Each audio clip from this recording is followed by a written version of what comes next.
It's the Evan edition. The Evan edition. The Evan edition. The Evan edition. It's the Evan edition. The Evan edition. The Evan edition. The Evan edition. It's the Evan edition.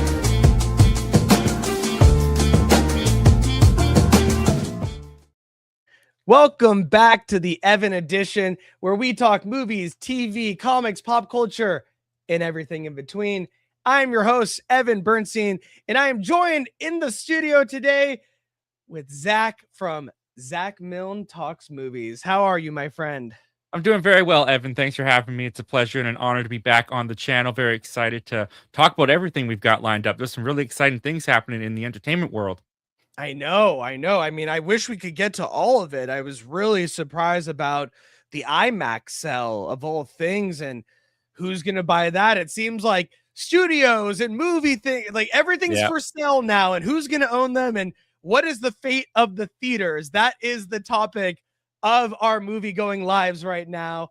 And we're going to talk about the fate of the box office because Mandalorian Grogu maybe didn't get to the numbers it wanted to, and we got Supergirl coming in, hopefully give that box office a boost. We got some projections, and we also got an announcement that she will play a major role in The Man of Tomorrow, the Superman sequel. And speaking of sequels, we're going to get into the Michael Jackson sequel, as we've heard a little bit more from the Lionsgate head of, and dive a little bit into what he's cooking up for the sequel, things that they've already shot, and if they're going to address some of those controversies. So we got a lot of stuff to get into. Before we do, just want to check in with you. How have you been, my friend? What have you been watching? Are you obsessed with anything that you've been watching? What's going on? Well, I did see Obsession. It was fantastic. I saw that a couple weeks back, though. I've been doing well. I've been doing a lot of watches for the channel. I just recently rewatched Mandalorian season 1, 2, and 3 for the Mandalorian and Grogu. Did a ranking for those 3 seasons as well as the movie. Got that up this morning. I'm currently rewatching, or not rewatching necessarily. I'm watching for the first time all of Steven Spielberg's work leading up to Disclosure Day. I've got like 6 movies left on that. I think I've been going through it for like a month and a half, so kind of getting close to that. And then either for Supergirl or Clayface, depending on how my timeline works, I'm watching every DC movie at the moment. Every DC movie that's been made, all the way back to Superman and the Mole Man, Swamp Thing, all of it. I'm going through it all and filling up those gaps, and then I might try to do a big ranking thing, tier ranking with that, either before Supergirl or after Supergirl or before Clayface. I haven't quite nailed it yet, but watching a lot of stuff. I'm trying to make this the biggest year I've ever done on my channel in terms of movie watching. So yeah. How many Spielberg movies total is that? I want to say 34. Wow. I want to say 34. I might be a little bit off, either up or down, but definitely in the 30s. Yeah. Where is Hook gonna rank in that? Because that is, I gotta finish watching them all, and then I'll probably in the middle. I would guess it's probably gonna be in the middle. But you also have to, like, going through Spielberg, man, is like his third movie ever that he made was Jaws. Like, can you imagine your third movie ever made was Jaws? And then you got Indiana Jones, E.T., like Close Encounters of the Third Kind, like all of that still beyond. So incredible body of work. It really is. I mean, and then you get into it's every era is a different Spielberg. You know what I mean? You get into the 2000s, you got Minority Report, right? And you got, right? Is that right? Minority. That's in the 2000s. Yeah, and he got like his historical 2007. Like it's different every time. 90s is like historical period. Empire of the Sun was 80s, right? 88, I think. Empire. 80. I think it's 89, 88, something like that. Young Christian Bale. I had no idea anything that he was in. John Malkovich is absolutely incredible in that. Yeah, I got all of them in my head, so he's one of the goats. Absolutely. You gotta have them in your head. But that's fantastic. I've been watching a lot of Born to Rant on YouTube that does little mini documentaries, and he did one on Hook. I watched one on the Power Rangers movie. Just pretty much he does a lot of nostalgia from our childhood, from our era, and he's really fantastic at diving through the history, very digestible. So never met him, but gonna put him on anyways. Born to Rant is fantastic if you guys haven't seen it on YouTube. But we got to get into the Evan edition stuff. Hopefully Born to Rant can come on here. That'd be awesome. But what do you say we get into our first topic? Okay. I say, let's go. Let's do it. Let's go. Sounds good. All right. After Superman successfully launched James Gunn's new DC universe, it finally feels like DC has real direction again. The movie didn't just introduce a new Superman, it introduced audiences to an entirely connected world full of heroes, politics, cosmic threats, and future storylines that clearly feel like they're building towards something bigger. Now, Supergirl looks like it's going to continue expanding that universe in a massive way, because according to new reports, Milne Alcock's Supergirl is expected to play a major role in the Superman sequel, Man of Tomorrow, with DC Studios co-head Peter Safran saying she's a major part of what we're doing. And once you look at the lineup for this movie, it honestly starts feeling like it's like less of a traditional Superman sequel and more like DC's version of Captain America Civil War. Stick with me for a sec, because if you remember, Civil War was technically a Captain America movie, but in reality functioned like a Avengers 2.0. And it brought together all these major heroes, had massive consequences for the future of the universe, and directly set up what came next with Infinity War. Now look at what DC is assembling here. You've got in the sequel, Superman, Supergirl, Aaron Pierre's John Stewart Green Lantern, Hawkgirl, Mr. Terrific, Guy Gardner, the Engineer, and reportedly larger, Brainiac and Kryptonian storylines all collide into one movie. That's why fans are starting to wonder if Man of Tomorrow is secretly becoming the movie that fully connects the DCU before an eventual Justice League film. Maybe not Justice League right away, but the bridge movie that organically builds towards it is what the Superman sequel is starting to look like. And honestly, that might be the smartest thing James Gunn can do. The old DC EU rushed straight into Justice League before audiences were invested in the characters. This feels a little different. It feels planned out, it feels patient, and it feels more natural. So if Superman was the official launch of the DCU, could Man of Tomorrow end up being DC's Civil War, if you will, the movie that truly pushes this universe into its next phase and starts the road to Justice League? Let me ask you, Zach. One, what do you think of the report saying that Supergirl is going to be playing a much, much bigger role than her little cameo in the first Superman? And what do you think the possibilities are if we're going to get a Civil War type sequel when it comes to Superman? Well, I'm not surprised at all to hear that Supergirl is going to have a major role in Man of Tomorrow. I think that even the little cameo of Clark in the Supergirl trailer is kind of indicating that they're going to have this ever-growing development of a relationship going on throughout these movies. So depending on what's going on in Man of Tomorrow with Brainiac, the fact that Superman's teaming up with Lex, I'm sure his cousin is going to be a needed assistance. So not surprised at all that she's in it. I do have a little bit of a hesitant worry with your Civil War comparison, only because in the Marvel Cinematic Universe, by the time Civil War happened, we were 13, I want to say, movies deep. We had already given character introductions in solo movies. We gave them sequels. We had 2 Avengers films leading into Civil War. And what I worry about with Man of Tomorrow, hearing all of this news, is yes, James Gunn is probably a more trusted hand than Zack Snyder was with his DCEU to a lot of people, but to me, it's sounding like a lot more of the same that we got with the DCEU. It sounds like they're rushing. And what worries me about Man of Tomorrow is it's starting to feel like an elevator that's getting way overcrowded. People are going to have no space to move.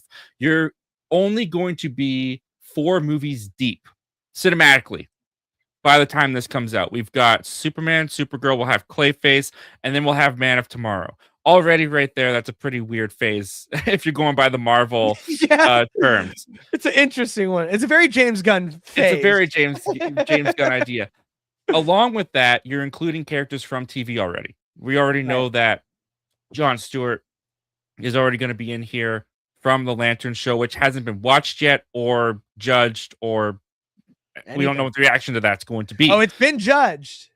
They're still judging. It's been maybe not fairly, but I don't want the DCU to count the chickens before they hatch, like the DCEU kind of did. And just because it's James Gunn, I'm sure he'll be able to win us over a bit more because it'll all be comedic. They'll all have quips. They'll all be likable characters. The story's what I worry about. I worry that the story is going to get overblown and kind of messy. And those are my worries. Supergirl, I think, is a good addition. I think she makes sense. It's everything else that they've jam-packed in here that makes me go, in James, I trust, but I don't know. Yeah, no, I get a little bit of those feelings as well. You know what I mean? I mean, the first Superman that came out just last year, which is crazy. Yeah.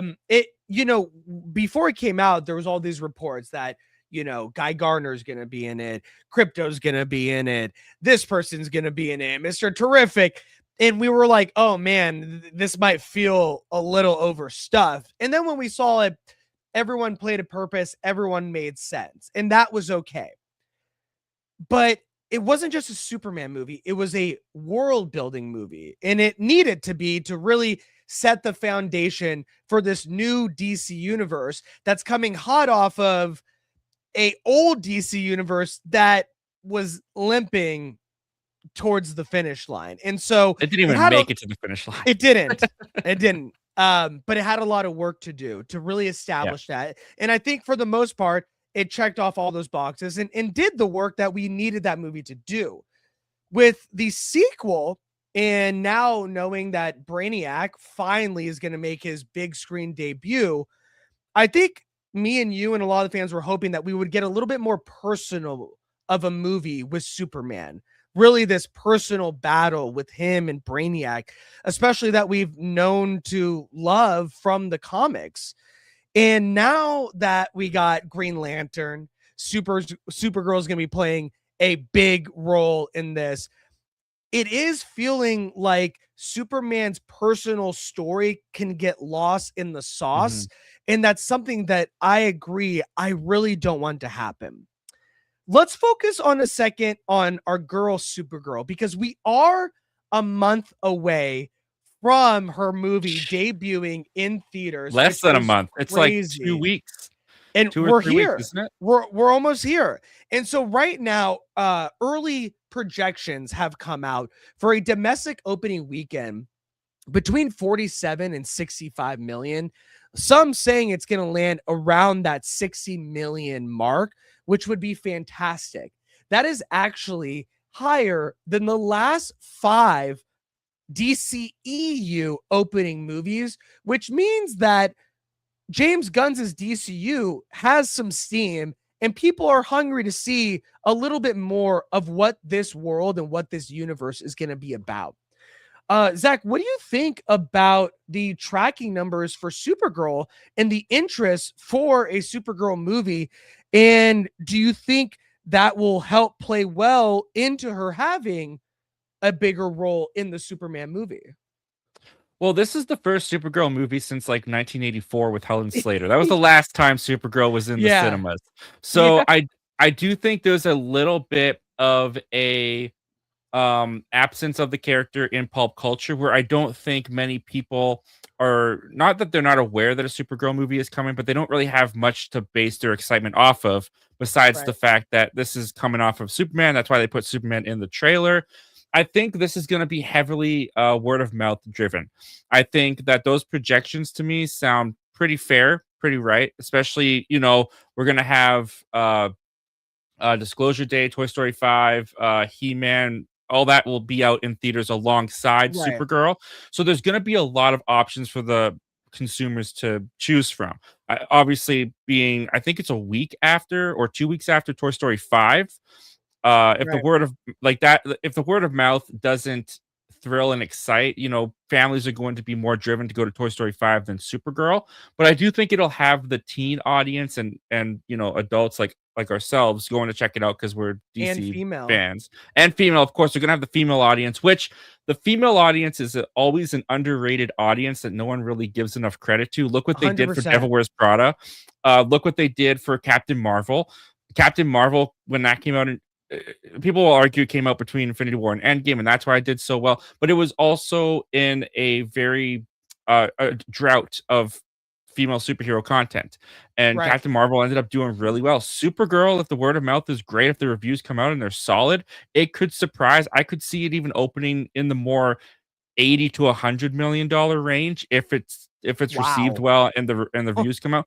I do think there's a lot of I think there's a lot of underestimation for Supergirl. I think people are underestimating her just a little bit. I think the trailers have been fun. I think they look really they have a Guardians of the Galaxy type vibe to them, which I've heard be a criticism, but audiences love Guardians of the Galaxy. Yeah, they You know? do. Like They do. casual audiences looking at that, oh, hey, that looks like Guardians of the Galaxy. Looks fun. I think there could be a little bit more of a surprise with Supergirl, seeing how the first reactions come out first. But I'm excited to see it myself. I think it looks like it's going to be a good time. I think another X factor of Supergirl is Craig Gillespie.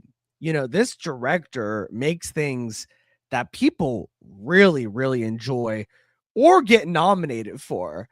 I mean, he is a fantastic filmmaker. When it comes to right now, Your Friends and Neighbors, the John Hamm show on Apple TV, which is fantastic. Dumb Money, Physical, Pam and Tommy, I, Tonya, Cruella. I mean, he is a guy that really makes interesting movies. And so to use his flavor for a Supergirl movie, I mean, it could be the makings of something extremely enjoyable. Yes, the aesthetics do look a little Guardian-y, if you will, but I think the way that Craig has leading women in his movies, they're very endearing. They're very broken characters. They're not, black or white. They're in that gray area. And I think that's where his skills really lend well to leading a Supergirl movie for this new DCU and this new era of superhero filmmaking that we've been in thus far. So I think he is a major factor for this movie succeeding because he has these specific sensibilities that could lend very, very well for this character. And so that's something that I think isn't being spoken about a lot, but I, for one, am super excited about.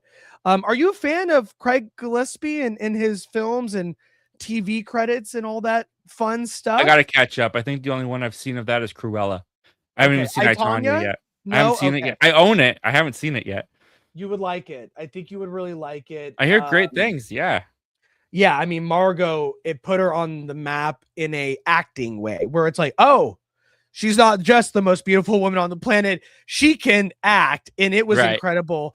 And then on top of that, I think it also showed people, oh, wow, Sebastian Stan is one of them ones when it comes to acting.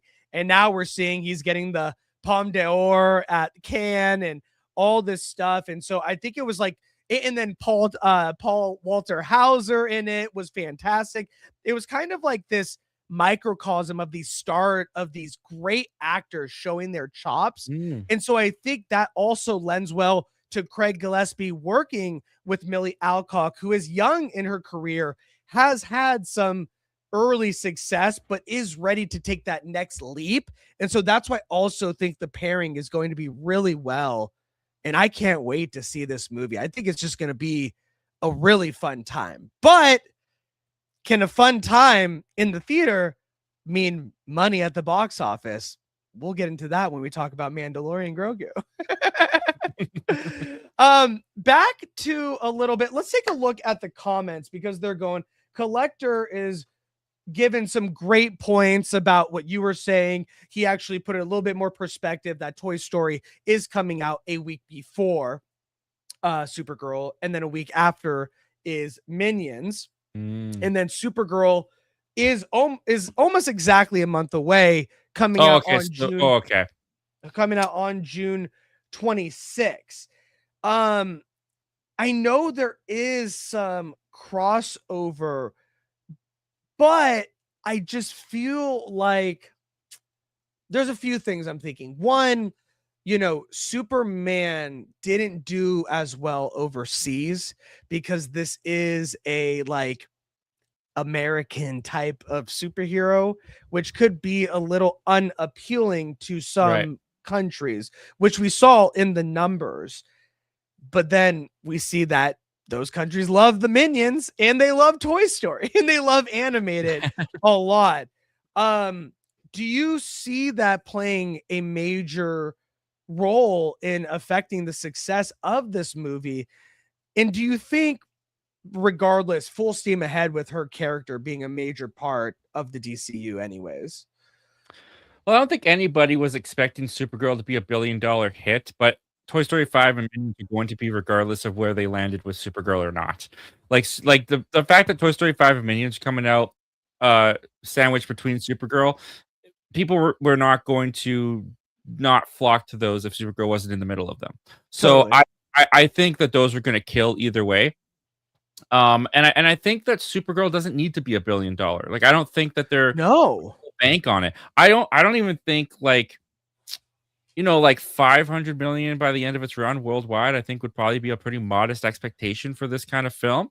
I think anything on that would be probably popping bottles in the office at Warner Brothers. I think that they're still in a fledgling stage of their DC universe. This is only their second cinematic film. Like, this is only the second movie they've done. They got very positive reactions from Superman. A lot of people who were hesitant about Superman or about the DC movies went and saw Superman, had a great time. So if they can recapture that memory, if they can remind people how much fun they had with Superman, and now this is the next chapter of the journey, you might get a little bit more interest this time around, because Superman set the foundation for this to do better. But I still don't think it's going to do like monstrous numbers, but I think it's going to do very modestly well, and I think it's going to cement her in the universe positively with audiences. And then I think by the time we get around to her second film, I think you'll see the numbers increase, along with Man of Tomorrow. I think you'll see the numbers increase, and the universe is building, the box office is building. They've got so much time to do it. I just don't want them to sprint to the finish line. I don't want them to rush it, this universe. But yeah, I think it's going to be perfectly fine at the box office. I would say, what I would like to see, we're already getting all these characters in the Superman sequel. And like we said, Supergirl is going to play a much larger role in that movie. I don't want a Justice League movie right after.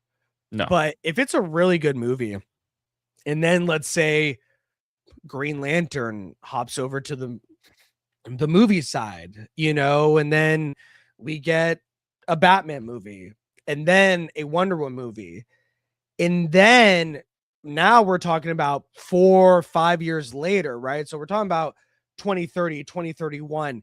Then we get our Justice League movie. That is a better pace, I would say, than like right after the Superman sequel, we're going to get a Justice League movie. And if you do a Justice League movie without Batman and Wonder Woman, you are making a grave mistake. And so I don't think that James Gunn is that naive to not include those major characters when a Justice League movie does happen. So I that is my hope for the trajectory of us paving the way to an eventual Justice League movie. So we'll see. It remains to be seen. We'll see. But what I love about James Gunn's universe, and what I also kind of worry about with James Gunn's universe, is how he'll just take any pitch, and if the story is great, he'll just greenlight it if the script is great. That's why we're getting a Clayface movie.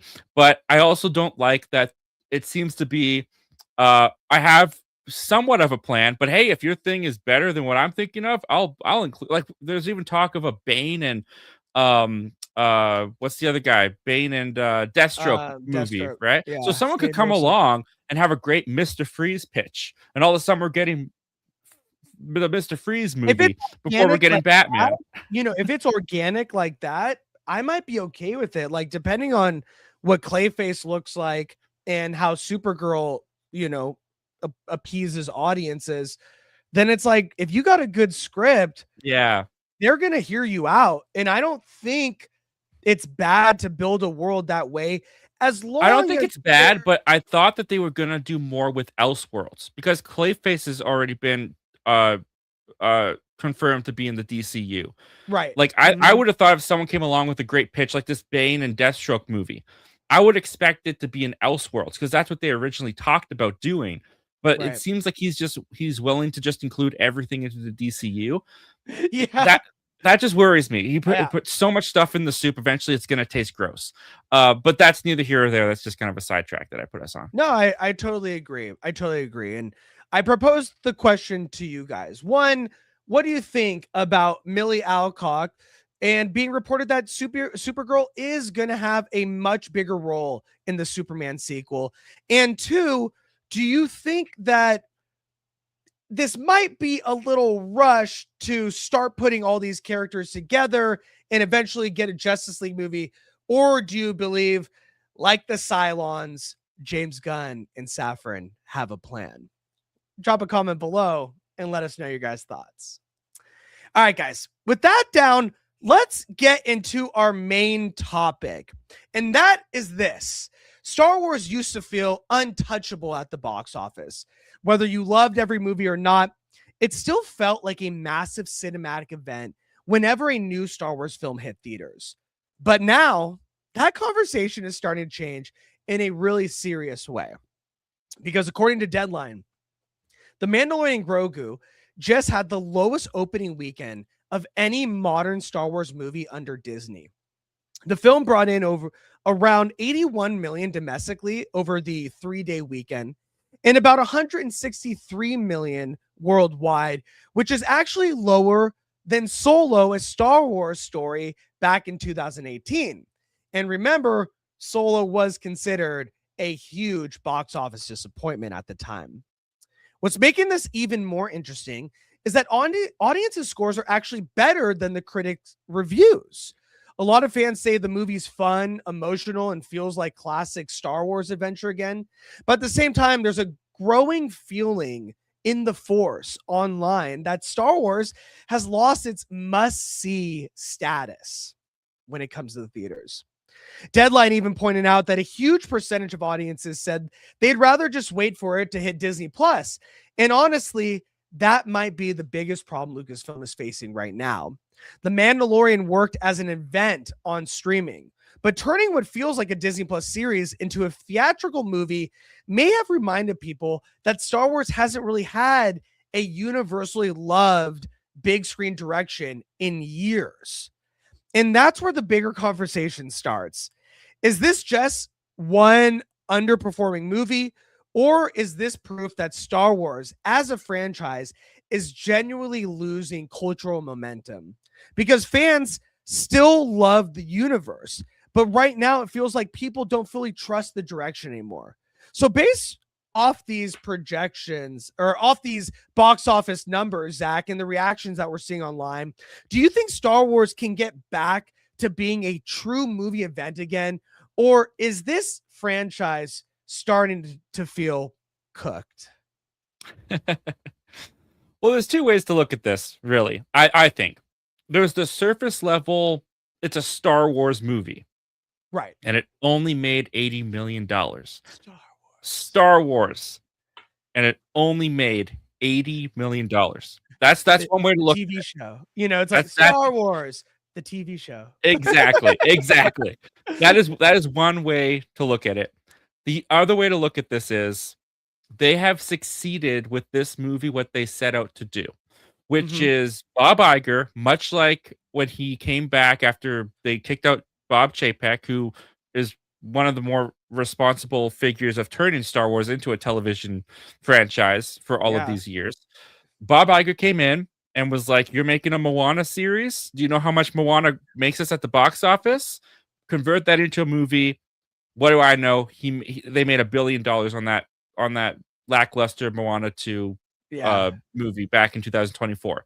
He did the same thing here. We're spending how much to make a season of Star Wars television that we put on Disney Plus? How much do we recoup back from that? Oh, nothing, because it's on Disney Plus.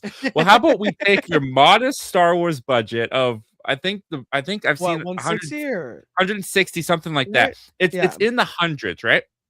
Let's take that modest budget. Let's convert or rewrite whatever they did season 4 into one standalone movie. We'll put that in theaters. We'll recoup our money back. No one was expecting this to do Force Awakens. No one was expecting this to do, $1 billion or $2 billion, whatever they used to do. But this was so that they could recoup the money that they would have spent on a Disney Plus season. And they did that in one weekend, it looks like. 163 million worldwide. They got that back in one weekend. Right. Now, it's disappointing. It's disappointing that they decided they'd rather compromise the name of Star Wars in cinemas so that they could recoup some money back. But it's business, right? On the business side, money moves. Yeah. The business side, this was the right move. As a fan who used to say he loved watching Star Wars in theaters, that's painful. This was a disappointing effort for me. Okay. And I think audiences were not fools. I think they saw the writing on the wall that that's exactly what this was. And so you didn't see the huge hype. You didn't see the big turnout because this is not a Star Wars movie that warranted that from the audience. And the audience knew it. Before we talk about the Lawrence report saying this is a wrap for Star Wars, it's been a good run. One, because it's fresh for us, just seeing the Mandalorian Grogu, just want to take a minute. What was your overall impression and feelings after coming out of the theater? Underwhelmed. Pretty much, I would say, kind of sums it up. Underwhelmed. It's not horrible. No, it's not like the worst thing that Star Wars has ever made. Like, I still put it above Rise of Skywalker or the Clone Wars animated from 2008. It has more in common with the Clone Wars animated from 2008, ironically, more than any of the other movies they put in theaters. And he's not talking about Filoni's series. He's talking about the special that they made by the movie, the theatrical movie, Gendry Travoski, and then they made the Clone Wars, which people, oh my god, they went in on that animated. That was a bad one.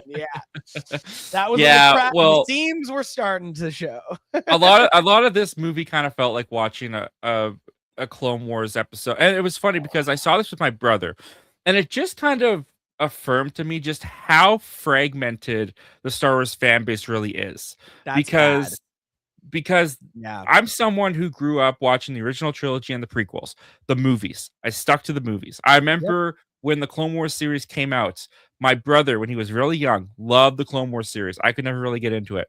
And we would have heated debates when I was a teenager that Anakin did not have an apprentice because I grew up with the movies. He would talk about Ahsoka. He would talk about Anakin's apprentice. I would say, what are you talking about? He never had an apprentice. He was an apprentice because I wasn't in that world. So watching Mandalorian, I actually took him to come watch Mandalorian with me. We went to go watch it together. There are characters that pop up in here. He knew right away. I don't even think their names were mentioned in the movie, but he was excited about seeing them because Filoni's creations are Embo or whatever. The I over my head. He was geeking. He was geeking out. The Filoniisms are starting to show even in the theaters now. The Rebels guy, Zeb, was that his name? Zeb? To me, like an NPC character in the movie. To him, excited because he was on the big screen. And so you've got all these different generations. You have these kids that grew up watching the animated shows. You've got people watching the movies from when they were like young kids and onward, and it's just there's so much that everybody is individually searching for in a Star Wars movie. I don't know Mhm. how you please, or I don't know how you please every single Star Wars fan nowadays. I think it's impossible. I I agree in a lot of ways. I saw it opening night, as I do with every Star Wars movie, because that's what you do when you're a huge Star Wars fan. And I saw it in 4DX. So I'm like in the chair, moving, smoke, water shooting in my face, everything you want in an immersive Star Wars movie. And there was moments, the opening scene, fantastic. Ludwig Göransson's score, absolutely incredible, as always. Some of the Grogu moments, cute. Maybe a Oh, little played out. undoubtedly. Absolutely. Maybe a little Knocking played on the out helmet. sometimes. I loved that. That was so you know funny. and so there was moments where I'm like, wow, this is fun, this is Star Wars. And then there were moments where I'm like, this is kind of boring at times, or this kind of is Yeah. nebulous, it's meaningless. Like, where are we going? This is the first thing they're going to show in 7 years. This is their reintroduction back to the theaters with this specific movie, not Starfighter, which kind of feels fresh and new, which has a huge face that you can see without a mask on, with Ryan Gosling, not one that you see for 10 minutes in the movie with Pedro. Yeah. It's a very interesting choice to use this, and it kind of shows the delusion that Disney has with their Star Wars fan base right now, that they think they have a lot more goodwill than they actually do have with their fans. And that makes me very scared for the future of Star Wars. On top of that, we're going to dive in a little bit into the person that loves putting himself in his own things, our boy, Mr. Dave Filoni. When I saw him, I was like, oh, cool. Like, the one of the creators in the thing. When I saw him again, I'm like, oh God, what are we doing? This guy loves himself way too much. Oh God. When I saw him again, I'm like, oh God, what the heck, man? This is not cute anymore. What makes me scared is, and I've said this in another clip that I put out there, Dave Filoni is obsessed with George Lucas Star Wars. Maybe a little bit too much, because when he was working on the Clone Wars animated series with him, he really fell in love with George Lucas's, point of view of Star Wars, and became his Padawan, and George Lucas was his Yoda. And that might put on some blinders to Dave Filoni to not have the wherewithal to push this IP forward in a new direction and bring those fragmented fans together again in something epic that we can enjoy on the screen that feels fresh and new and unique. So I want to ask you, because I was thinking about this leading up to the show, right? We had, in the past 20 odd years, 25 years, we've had a prequel trilogy that at the time people absolutely despise. They went in on, this is pre-internet trolls, but for some reason we all heard the chatter. People destroyed the prequels. And that was during them coming out. Then we had the sequel trilogy, and Force Awakens was okay. Of course, you're going to have those fans that just think it's a, clone, no pun intended, of A New Hope. And then we got the rest of the sequel. And in the moment, we heard the backlash, we heard the chatter, we heard the negative reception. Is it possible at this point to start a new trilogy and have overwhelming positive reception while the trilogy is coming out? Or do you think Star Wars is too far gone at this point? I think, if you get a good story, you get good characters, you get something to excite and thrill, you can definitely come back. When you look at what happened with like the prequels, the original trilogy, and the sequels, I think they're very distinct, because when you look at people who grew up with the original trilogy, for example, when the prequels came out, it was just so vastly different from what they were expecting. Like, in a lot of ways, the whole universe changed with the prequels. Yeah. Like there were so many new looks, such a new aesthetic, such a new way that those films were made, that they just feel detached from the original trilogy when they come out. But Totally. even though you're dealing with characters like Anakin, Obi-Wan and Yoda, that were in the original trilogy, this is just them years earlier. To Right. kids, they were still new characters. So even if you didn't watch the original trilogy, you were introduced to Obi-Wan, you were introduced to Anakin, and you grew up with them in a different way than you grew up with them in the original trilogy, right? The, s- Definitely. the sequels are different because, yes, they had new characters, but they were also playing around with characters that everybody loved. And in a lot of ways, they wrecked them. So Right. if It you hurt. It love hurt the fan it, base that it loved hurt. them. Luke, Han, Leia were all, for the most part, in the end, used poorly. Didn't So even have a scene all together. That's something that the crazy. sequels can never redeem themselves about, even if people grow up with them, unless you loved Luke, Han, and Leia, right? Right. I don't think characters like Rey, Finn, and Poe have stood the test of time. I don't know if kids really gravitated towards them or cared about them. I think there's still time to tell, but it was so tied to the center of what Star Wars was, the original trilogy. The prequels were able to be their own things with relatively new characters, but the Right. sequel trilogy played around with beloved characters and botched them.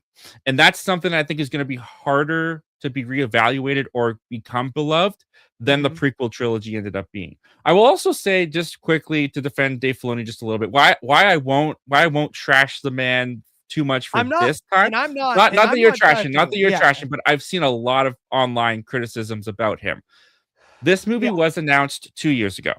This is Dave Filoni and Favreau's baby. This is what they came up with together. This was Yes. in production. It was shot. All this stuff was done before he took over Lucasfilm. If Yes. Now that he has the position of Lucasfilm, if we start seeing him pop up and if he becomes the Stan Lee of the Star Wars No, universe, my God. then we can get upset about this man being a little bit egotistical. But for this one movie, I get it. It's like him and Favreau's creation. They probably had a lot of fun. They probably just playing around on set. Go stand by the bar, put on your cowboy hat. Like it'll be fun. Oh, Like 100%. I can see that happening. So Fanboying in their own yeah. movie, like So I'll having a good defend him a old little bit for this one, for though. this I don't one. want But to. I the hope he doesn't next pop up in one, Starfighter. He can't pop up in Starfighter. definitely not. Let's take a little look. We got 3 more minutes and then we got to hop on to the next segment. Yeah. But I'm sorry I can't get to everyone's comments in here. I really appreciate you guys But thanks for commenting. joining us, guys. This is great. Yeah, I appreciate you guys joining us, and this is something that we all love and that hits us all differently. And so I think this is, we could have hours and hours upon this, but I want to know, do you think it's wise what collectors saying to possibly adapt, Star Wars Knights of the Old Republic, or one of the many movies that they have, or video game adaptation? Or do you think that we just need something fresh and new to really reinvigorate Star Wars? Like, what is going to get people back to loving Star Wars in a new trilogy? Not a one-off. Starfighter could be great and it could be loved, but something where you're like, oh, wow, they just recreated this whole world that feels fresh and new again.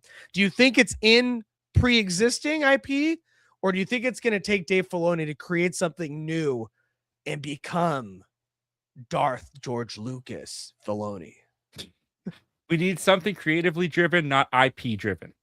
I think one of the reasons why Mandalorian caught on and worked so well in the first place is because Dave Filoni and Jon Favreau did what George Lucas did. They looked to outside sources to inspire the world of Star Wars. Thus, they made it a Western style, kind of John Wayne type cowboy Right. show, right? Which is what George Lucas originally did with Star Wars. He wasn't inspired by himself. He was inspired by Seven Samurai. He was inspired by, Flash Gordon and all these serials Right. he grew up with. And he used those inspirations to create a creative drivenly, story with the original Star Wars. What Disney is doing is they are creating stories out of IP. It's a Star Wars, so it will do well. because we need Star Wars because Star Wars is huge, right? Right. Like it's not. Andor was creatively driven. Andor was Of our Tony time, Gilroy you know? outside sources taking inspiration from even Mhm. historical events that we lived. Like World War II was a huge influence in the first Star Wars, and you saw that brought into Andor like George So Lucas did good. originally with Star Wars. And that's why Andor really clicked and worked, is because it wasn't just Star Wars feeding off of Star Wars. It was Star Wars being fed by outside sources like the original intention was from Lucas. So what they need to do is they need to do that more. They need to get creative. They need to look outside of Star Wars itself and start feeding the universe other sources aside from itself. And they need creatively driven, passionate people to create these stories, create characters, and move the franchise forward, move us into a new space, give us something new and unique.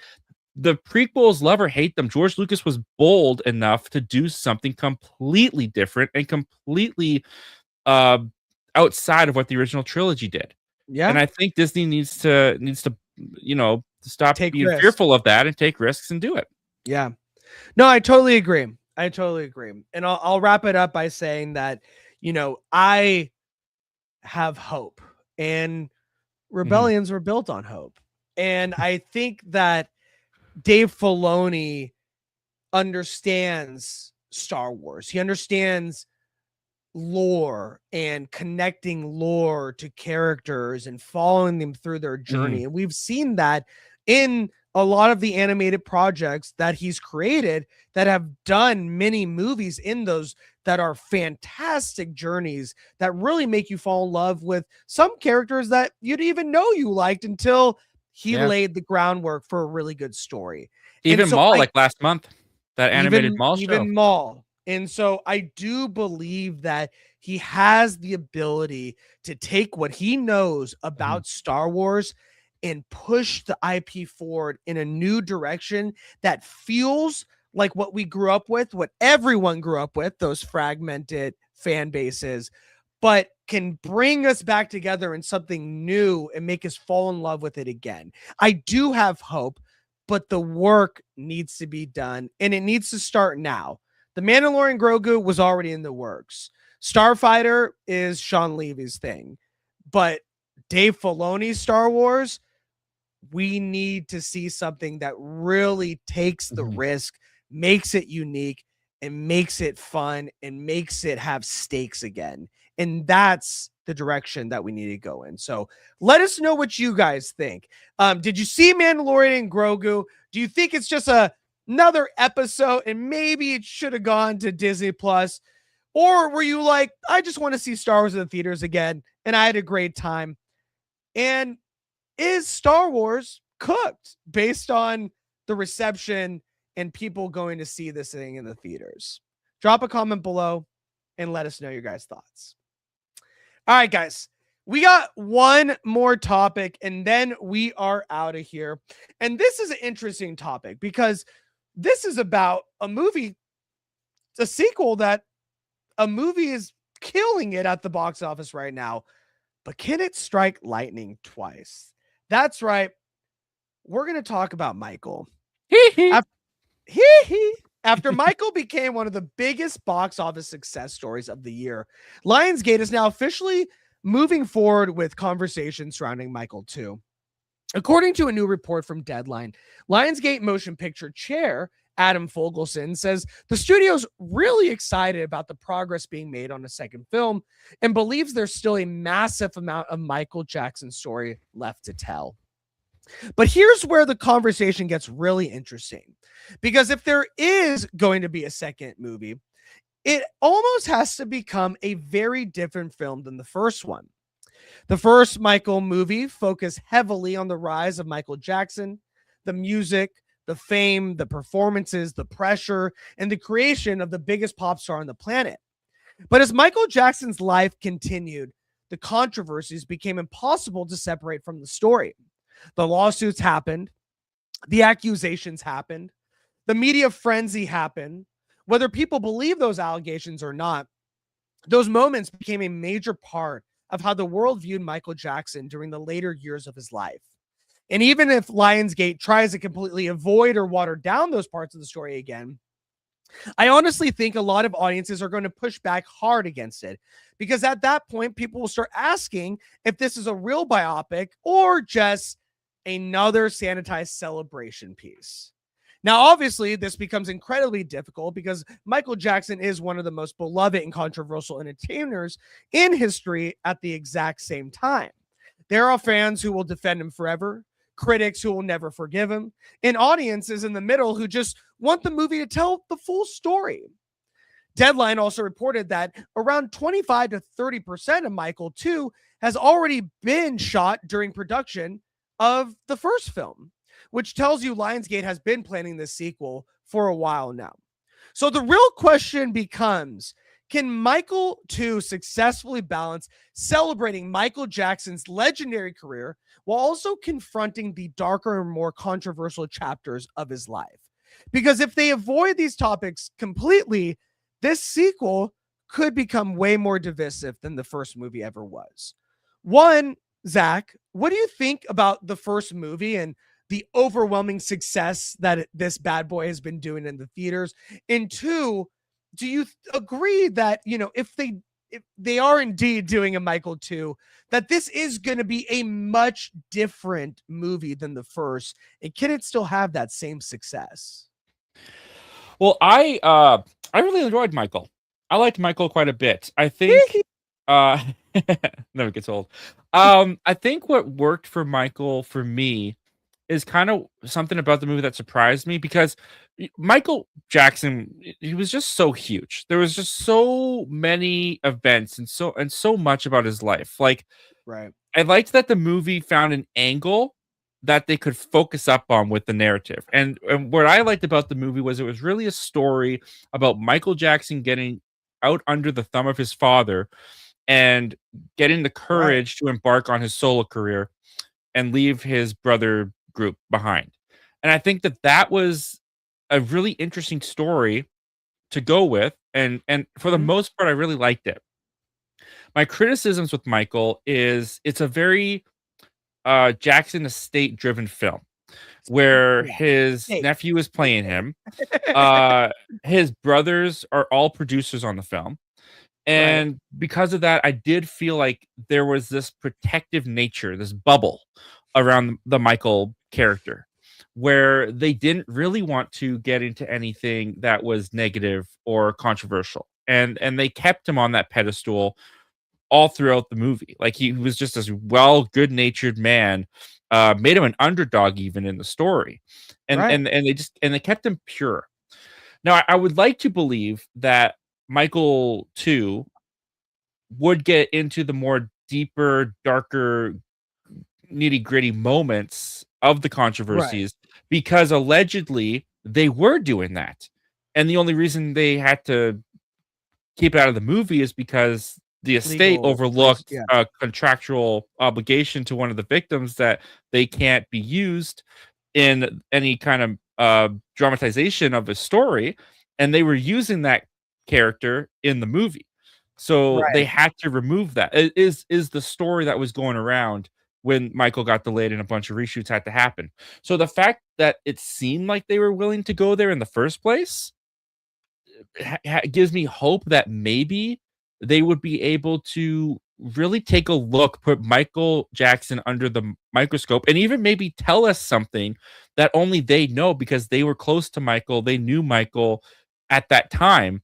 And maybe there's something in the story that they can reveal about Michael Jackson, about that time in his life, that might give the audience a different perspective, might flip it on its head, right? Ooh. Because, he was, from what I've heard and read, he was never found guilty. Like, they did trials, like he was never he was acquitted of everything. He was acquitted of everything, right?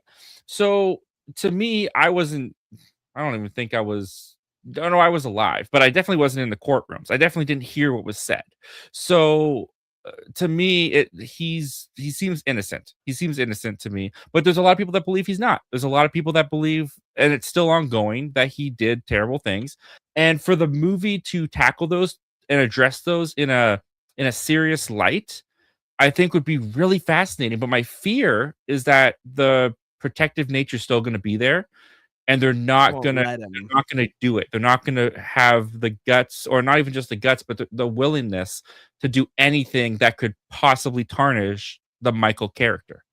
So I want to see Michael 2. I'm excited for Michael 2. I think it's a great idea to do Michael 2, but I hesitant to say that they're going to give it the full due that it deserves, or that we want. Yeah, no, I totally agree. I mean, it's gonna be a very tricky legal hurdling balancing act if they do indeed want to tell an honest depiction. An honest depiction doesn't mean they're going to show he did it or he didn't do it. An honest depiction is showing that controversies existed, trials existed, these things were brought up that ultimately became part of Michael's legacy, for better or for worse. They existed, and that is the full story of Michael's life, whether we want to accept it or not saying it's true or untrue. It is still getting the full picture of the legacy of Michael Jackson. You know what would be great? I just thought of this. You know what would be great? And I there's probably no chance that he would do it, but if you had a character alongside Michael in the movie, like a Macaulay Culkin, you consult Macaulay Culkin. You see it through his eyes. You see it because Macaulay Culkin was there. Macaulay Culkin even defended him while all the stuff was going on, and he was being accused of things. If you got a Macaulay Culkin or someone that was there, tell the stories, consult on the script, on the story, maybe even have his character in the movie. Like, that could be a different new look, a different perspective, and new information to us that could be really fascinating for the story. I think there has been other movies where there are legal hurdles, where there are NDAs, and you can't have depictions, you can't have this. And they have found ways to still kind of convey the overall feeling of what was happening during this person's time in their life. So a lot of people say, well, legally they can't show it, so they're not going to show it at all. I don't think that's true. I think there is ways that you can show it. You just need to be very careful, and it's going to be very, very tricky. But this movie is full steam ahead. And so let's say we get a Michael movie and we see, Man in the Mirror and all these other hits, because you best believe that was not even half the hits that Michael has. No, and those were a lot of hits in the first movie, and there's a lot more to cover. But if it's just a movie that just kind of feels the same, going, iconic performance to iconic performance, the Super Bowl halftime show, all these different things, it's going to feel a little empty. And I've already heard kind of the chatter that this felt like a sanitized version, which most musical biopics do when it comes to, Queen or Elton John or things like that. Like, these do need to make money and they do need to sell, and no one's going to want to see, heavy drug use and, very, very, very dark things. This is a movie that's trying to get as many quadrants as possible. But I do think if you don't address it at all, it's going to hurt the film. I really think it's going to hurt the film.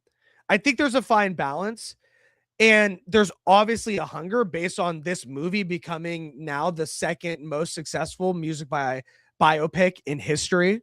I got run through for saying biopic on some of my They're ruthless. They'll get you. Ruthless. They got me. They got me good. But there is a hunger, and this movie did remind people that this is and forever will be the biggest pop star that has ever existed on this planet. But the fact remains that the later years in his life had these controversies and had these situations, and overall became a part of Michael's legacy. Whether people want to admit it or not, it did. And it rubbed people the wrong way, or it rallied people on his side, and it divided a lot of the fan base as well. But you need to address it, or it's not going to feel like a true showing of Michael's legacy. And that's what I'm scared of, especially with what you're saying about the estate. Let's take a look at Collector is saying, Collector said was his second favorite movie of the year. He also said, I will definitely be seeing Michael too. I enjoyed Michael so much that I went out and bought a vinyl player, and then I got the vinyl that had Beat It on it. So Nice. you best believe this reinvigorated people listening to Michael again. Michael is hot again, regardless of the controversies or not. People are flocking to his music. Maybe ones that fell off because of them were just like, maybe he didn't do those things. I'm going to go listen again. And so it had a profound effect on people, on fans of Michael Jackson. So can that carry over to the sequel? And if they address the controversies, will that hurt the movie or help it? I'm just not sure at this time. It's very inherently tricky. too, it's gonna be a different experience. It's gonna be a different movie because that's Michael. What I was saying. It has to be. Yeah, the way that they did Michael, this is the triumph. Like this is the underdog getting to success, right? Inherently, the sequel has to be, depressing. Like Michael at this point, like all you have to do is listen to his history album, The Past, Present, and Future. Right. He was angry. He was sad. He was depressed. He was being scrutinized to a point where like he becomes a different person from who he's going to be in the first movie. To your point, in the first movie, it laid the groundwork for that. Like we saw an amazing performance by Coleman Domingo as a horrible, abusive, traumatizing father. And that had profound effects on Michael Jackson, from his nose, his appearance, all these things, him never really growing up, him remaining a kid at heart. Like they had profound effects, and they laid that foundation for the first one. So if we don't see those effects roll over into the sequel and really show what it did to him by being raised by such an abusive father, then we're doing a disservice to Michael himself. I mean, the question is too, like, can Jafar do it? I mean, can Jafar Jackson pull off? He was great. Absolutely. As Michael, he was great. But will he be able to go to that dark place? Will he be able to pull out that performance from, like, there's a lot of things too that like, are they gonna like alter his skin to make him look how Michael they'll have to, right? Yeah. Like they'll have to, right? But is that gonna cause some kind of, the internet's full of controversies? Of course it probably will. What am I even saying? but like there's a lot of stuff that if they want to accurately and get into the thick of it, they're gonna have to make some pretty like serious and hard hitting decisions, risky moves. Risky moves. Yeah, absolutely. They're risky moves. They're in a Star Wars pickle. Maybe worse. Much worse, because this is real people. This is real lives involved. In all intents and purposes. And ultimately, it's got to be a tragedy, unless they decide to do a third film. But this is a tragic end. It is to a tragedy. The story.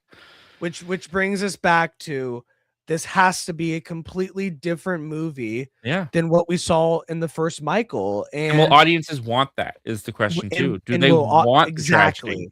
Exactly. Do they want that? Because you have fractions of audiences. You have one that are Michael Jackson apologists, and they believe he did and can do no wrong. And there's others that are on the fence and believe, man, sometimes I think he did, sometimes I think he didn't. And then there's people on the other side that think, oh, he absolutely did it. He's a monster. He did all these things. And so you have these different fractions of audiences. And even the ones that think they're monsters, they're going to the Michael Jackson movie. They are, because they want to see, did he address it? Did they show, did they do this?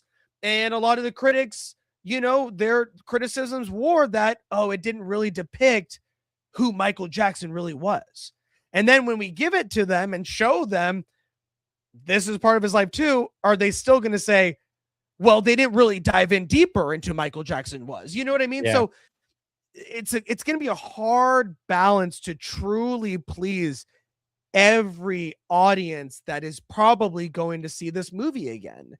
And so Lionsgate has a big task. They have a huge task. Oh yeah, I don't envy them.